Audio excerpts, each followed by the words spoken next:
16 nations, 250 athletes, 12 days of competition, one problem.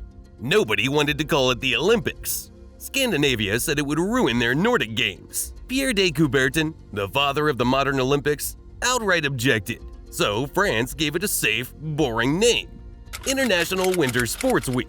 It was January 1924 at the French alpine town of Chamonix, and history was about to be made. Winter sports had always been the forgotten cousin of the Olympic movement. Countries like Norway and Sweden already ran their own Nordic Games and saw no reason to let the Olympics horn in on their territory. Even Pierre de Coubertin, the guy who literally founded the modern Olympics, wasn't sold on the idea. But winter athletes weren't backing down. They'd been pushing for equality since the early 1900s, and by 1921, the momentum had become impossible to ignore. The solution came in the form of a compromise that satisfied nobody completely, but got everyone to the table. France was hosting the Summer Olympics in Paris that year anyway, so they agreed to throw this experimental winter event in Chamonix, a small alpine town at the base of Mont Blanc. Call it an International Sports Week and see what happens. What happened was chaos, at least at first. The French had less than 9 months to build world-class facilities from scratch. They built an enormous ice rink spanning more than 36,000 square meters, carved a sophisticated bobsleigh track into the mountainside, and built a ski jumping hill at Mont Aux-Bassins. Then the weather tried to destroy everything. A few weeks before opening day, one of the worst snowstorms in living memory buried Chamonix under 1.7 meters of snow in a single day. The venues disappeared. The French army mobilized, joined by 600 locals who worked around the clock with nothing but shovels, digging out the ice rink and clearing the competition areas by hand.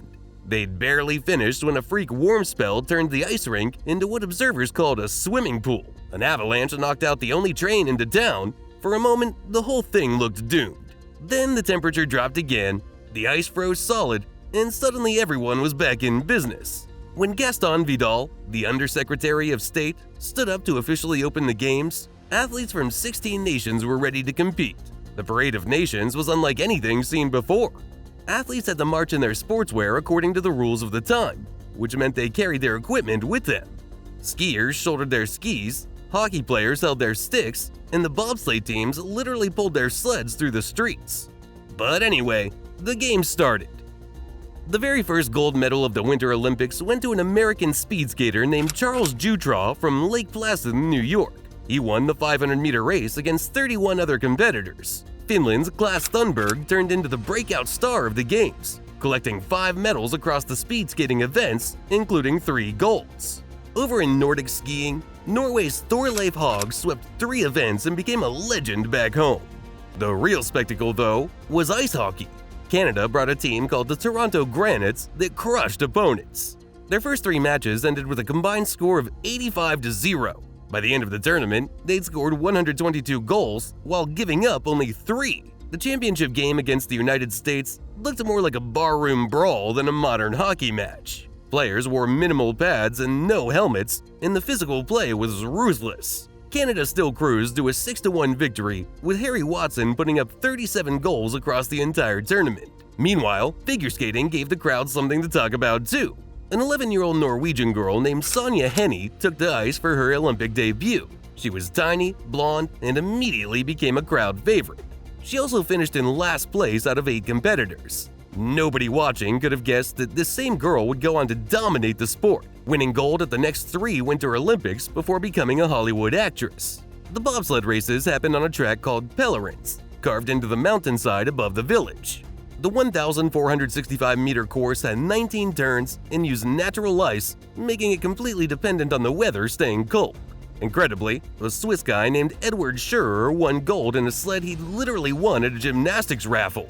He'd only entered the qualifiers for a lap, but his wooden runners were perfect for the slushy ice, and he ended up smoking the competition in front of nearly 2,000 fans. The Games also featured curling and military patrol, which was basically an early version of biathlon that combined skiing with shooting. Though for 82 years, those medals didn't technically count. It took a massive campaign by the descendants of the Scottish curling team in a Glasgow newspaper before the IOC finally gave in. They'd won their gold easily in 1924, they just had to wait 8 decades for the world to admit it. When everything wrapped up on February 5th, Norway dominated the medal count with 17 total medals, including 4 golds. Finland grabbed 11 medals. The host country, France, became the first Olympic host to fail to win a single gold medal, walking away with just 3 bronze. The Games cost roughly 3 million francs to organize, but ticket sales only brought in 250,000 francs. The village of Chamonix, the regional government, and France itself had to cover the massive shortfall. But despite that, the event was a huge success. And just a year later, the IOC voted to hold official Winter Games every 4 years. The model they established, holding Winter and Summer Games in the same year, continued until 1992 when they shifted to the staggered 2-year cycle we know today. But it all traces back to that January in Chamonix when 16 nations gathered for an event that didn't even have the courage to call itself the Olympics. They battled snowstorms and heat waves and skepticism from the very founder of the modern games. And when it was over, they'd created something that the world would endure for the next 100 years and beyond.